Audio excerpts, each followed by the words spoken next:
by 8:20. Obviously, stay away from windows in any tornado situation. Flying glass is a major problem.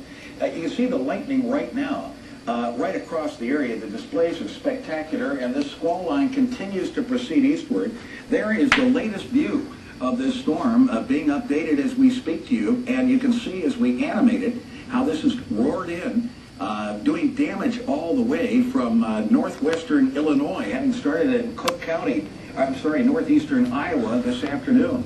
There's the latest view. Again, a tornado warning now is in effect for central Cook County until 8:30 tonight. A tornado was reported on the ground at 7:58 near Elmhurst, moving east at 41 miles an hour. These thunderstorms are moving east at 57 miles an hour. That means most of them are capable of producing some damage and winds in parts of our area. We'll keep monitoring this, get you back to regular programming, and we'll be back at 9 or as conditions warrant. Tom Skilling in the WGN Weather Center.